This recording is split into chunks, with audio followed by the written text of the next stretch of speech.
Assalamualaikum warahmatullahi wabarakatuh.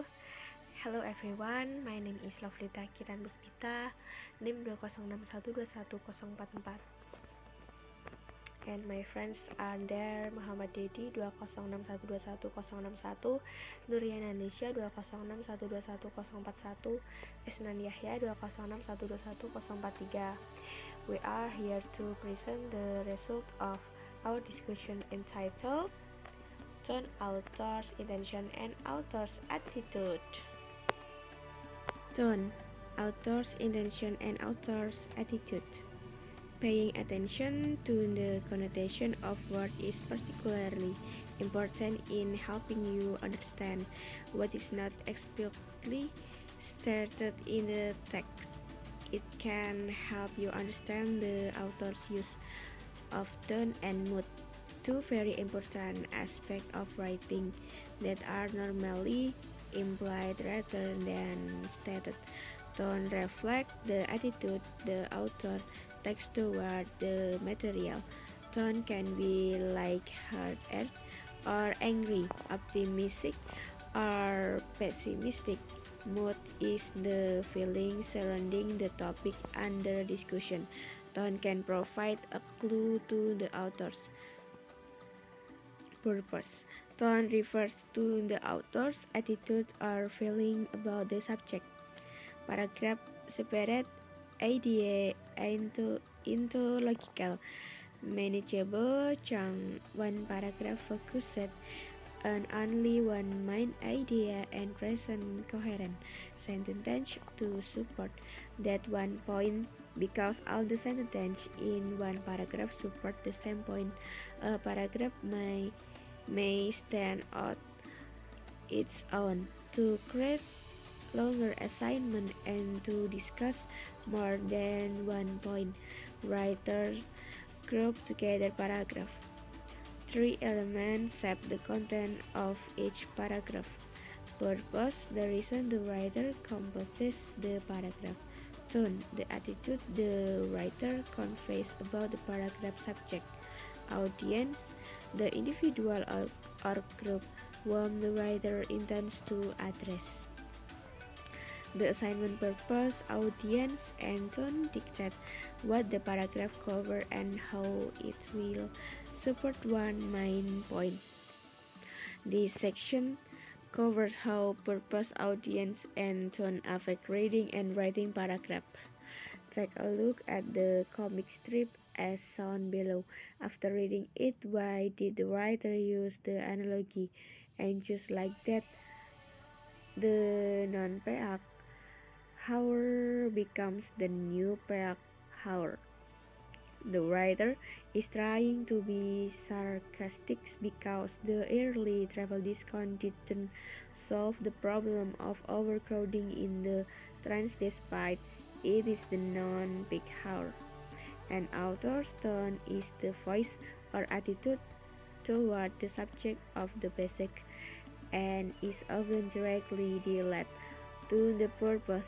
A useful technique for determining an author's tone is to envision the sound of the author's voice as if he or she were reading the passage aloud. Tone indicates the writer's mood and attitude. Often the author's tone is indicated by adjectives like clinical, depressed, sympathetic, cheerful, outraged, positive, angry, sarcastic, prayerful, ironic, solemn, vindictive, intensive, excited.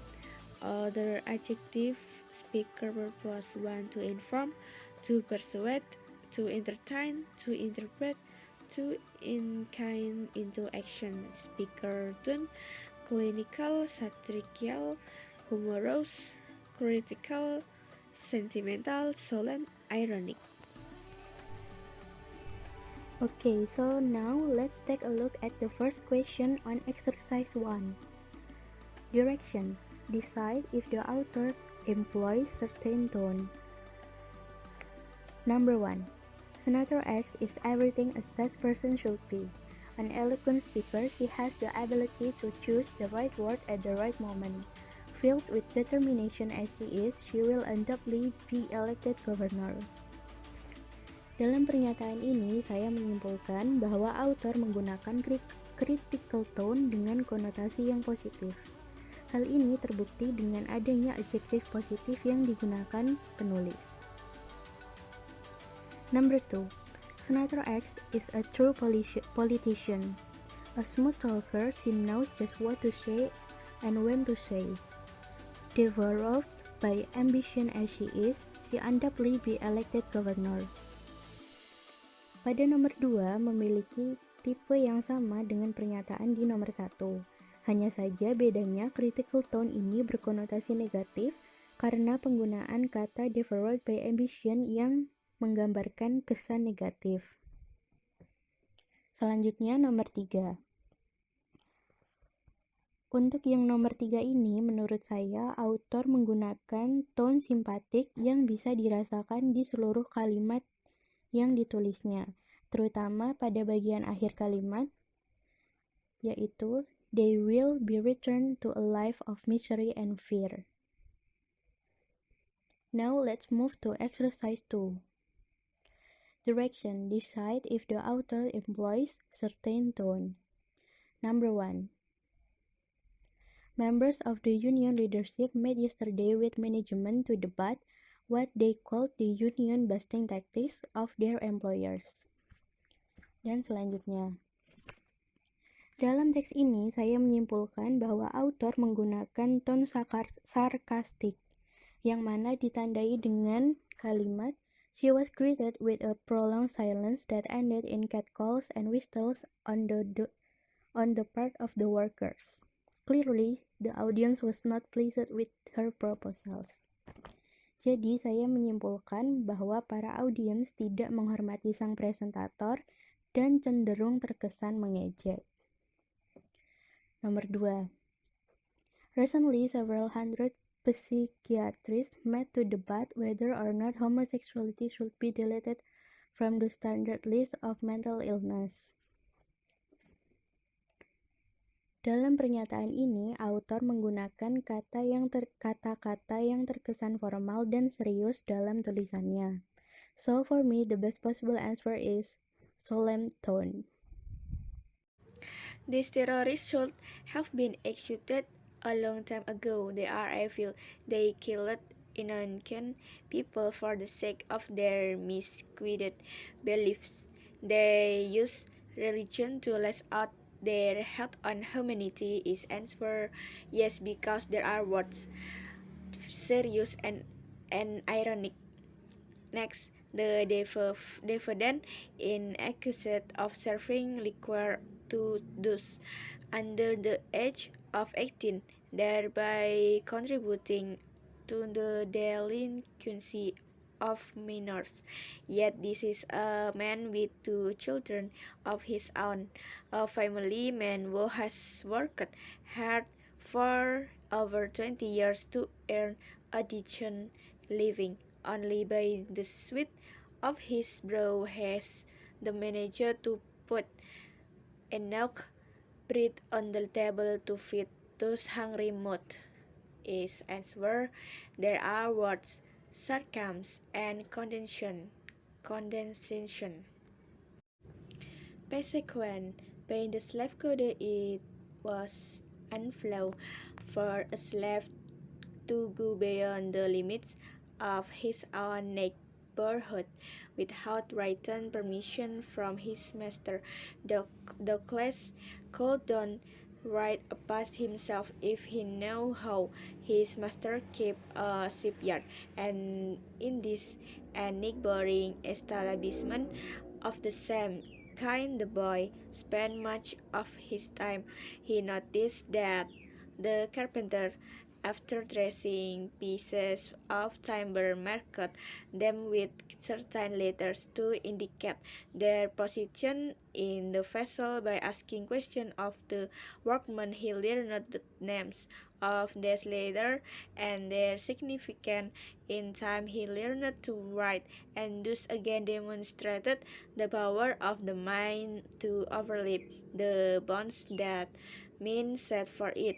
Basic 2. Any fact, either from slaveholder, or bystander, calculated to enlighten the public mind by revealing the true nature of the slave system, can scarcely be withheld. I see, too, that there are special reasons why I should write my own biography, in preference to employing another to do it.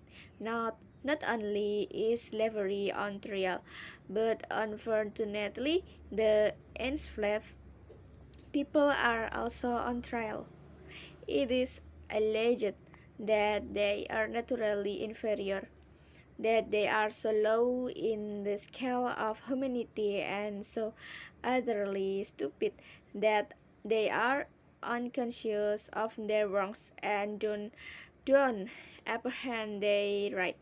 Looking then at your request from this standpoint, and wishing everything of which you think me capable, to go to the benefit of my afflicted people, I part with my doubts and hesitation. Number one, the purpose of basic 1 is to A. Prove that anyone can learn to read. Is answer true. B. Reveal information about Douglas childhood false. C. Criticize slavery. Is answer to true. D. Inspire the reader. True. A. Illustrate Douglas' determination. True. Number 2, in basic 2, Douglas' attitude might best be described as A. Humble, false. B. Arrogant, true. C. Condescending, true. D. Proud, false. A. Competitive, false. Okay, exercise 5.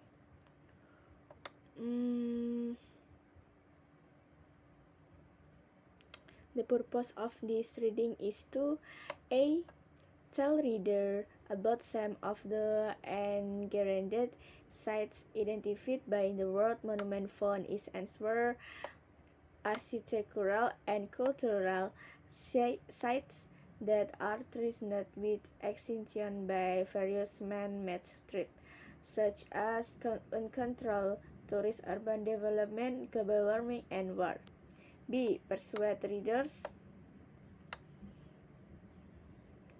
to support effort to save endangered architectural and cultural sites. Is answer true, because many are extinct.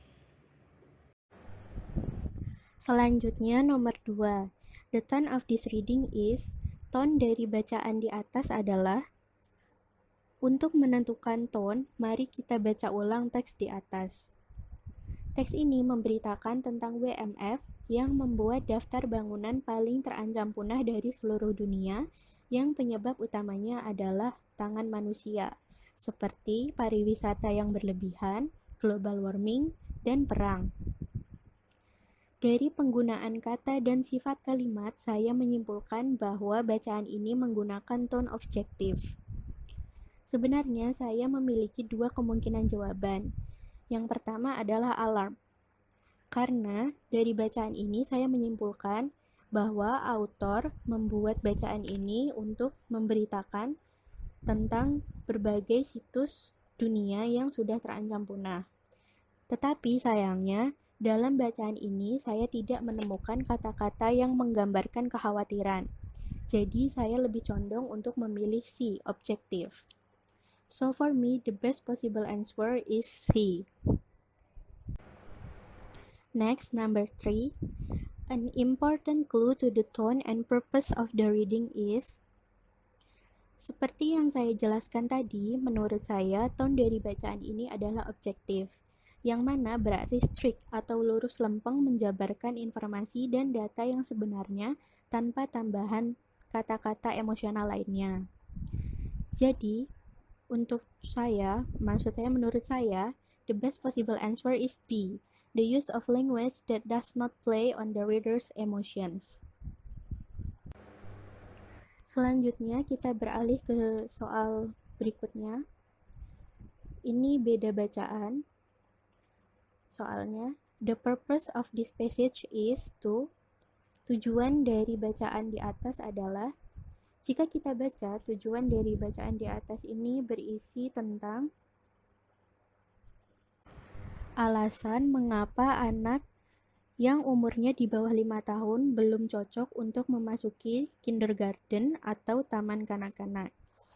Jadi menurut saya jawaban yang paling tepat adalah A. Convince readers that children should not begin kindergarten until they are 5 years old. Next, number 2. The tone of this passage is. Dari teks di atas, saya menyimpulkan bahwa teks ini memiliki kemiripan dengan teks sebelumnya. Namun bedanya teks ini seperti menggiring kita untuk mempercayai pendapat autor bahwa anak yang berusia kurang dari 5 tahun itu belum cocok untuk memasuki taman kanak-kanak karena umurnya masih kurang, dengan didukung berbagai data yang telah dikumpulkan. Jadi menurut saya, jawaban yang paling tepat adalah skeptical atau skeptis. Mengapa skeptis? Karena menurut saya, autor menggiring opini kita untuk mempercayai apa yang ia jabarkan dalam bacaannya. Kalau melihat ABC-nya, kalau melihat pilihan jawabannya, maksud saya, objektif itu bisa jadi, tapi juga kurang tepat. Kalau heated atau terpanaskan itu juga kurang tepat karena autor tidak menggambarkan perasaan marahnya. Dan si puzzled itu juga tidak tepat menurut saya karena autor tidak menggambarkan perasaan kebingungan. Jadi menurut saya, the best possible answer is D, skeptical. Next, the last but not least, an important clue to the tone and purpose of the reading is. Petunjuk penting dari teks ini menurut saya adalah singkat, padat, dan jelas. Penulis tidak bertele-tele dan langsung melemparkan semua fakta dan data pada tulisannya. Jadi, jawaban yang paling benar menurut saya adalah B, the emphasis on denotative language without any emotional impact. Kenapa tidak ada emotional impact? Karena di sini dia tidak menekankan sesuatu secara berlebihan dan hanya melemparkan fakta-fakta yang ada, jadi tidak berlebihan. So, for me, the best possible answer is B. For over 4 decades, ecologists and environmentalists have referred Rachel Carson, author of the 1962 book Silent Spring, for alerting the world about the dangers of chemical pesticides, arguing that pesticides such as DDT upset the balance of nature, kill wildlife, and cause cancer in humans.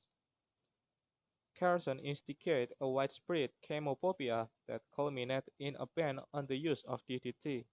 Unfortunately, though Carson's impassioned plea for protecting nature and human health has left generations of readers with a skewed view of pesticides in general and of DDT in particular. As Dr. I. L. Baldwin, a professor of agricultural bacteriology, who originally reviewed Silent Spring in a 1962 issue of the Science, pointed out, Carson greatly exaggerates the risk of pesticide use. Based on questionable statistics and anecdotes, such as the doubtful tale of a woman who immediately developed cancer after spraying her basement with DDT, Carson pronounced DDT to be a dangerous human carcinogen. Carson was also irresponsible in her refusal to acknowledge the pesticide's benefit, which far outweighed their potential for harm. As Dr. Baldwin pointed out at the time, pesticides have dramatically improved human health and welfare by getting rid of insects and parasites that destroy crops and transmit deadly diseases. Currently, for instance, mosquito-borne malaria is a leading cause of death and illness worldwide because Carson's defaults won't allow DDT to be restored as a weapon in fighting the diseases. Carson Sport simply refused to recognize that their hero could make a mistake. While she certainly had a point about the overuse of pesticides, she went much too far in her condemnation of them and the planet is now suffering the consequence. Source of information: John Tierney, faithful voice of a generation still drown out real science. New York Times, June 5, 2007. The purpose of this passage is to A. Explain to reader why Rachel Carson believed that pesticides general were dangerous and why DDT in particular should be banned. B. Persuade reader that Rachel Carson was not a reliable source of information about pesticides. The answer in our group is A. Because the author explained in the text that why Rachel Carson believed the pesticides in general were dangerous and the reason is. The tone of this passage is A. Amused, B. Objective, C. Puzzled, D. Critical. Our group explained that the answer is D. Critical because it's containing or making severe or negative judgment and analytical evaluation. An important clue to the tone and purpose of the reading is in our group, the answer is C. The author's strong praise of an opposing point of view. Number 4. Hundreds of colleges now require their students to list or buy a laptop computer. The theory is that the computer will help students to research and increase their chance for interactive learning. Yet, in many classrooms, laptops have become more an obstacle than an enhancement to learning. And professors need to think seriously about prohibiting their use during class time. Many students who bring their computer to class do not use them to take lecture notes or refer to website for more information about the professor's lecture topics. Far from it, in the history classes I teach, many laptop users don't even pretend to pay attention to my lecture or to practically in the discussion. They are were inclined to visit networking sites like MySpace, email, or instant message their friend, and even shop online. No wonder then that so many of them have ended up with low grades or are flunking out altogether.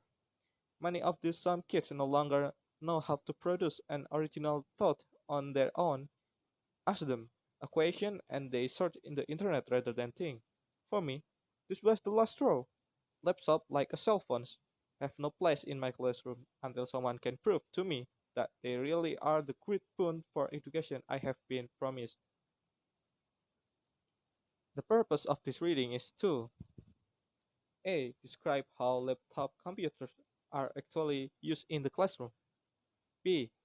Persuade readers the laptop are more a hindrance than a help in the classroom.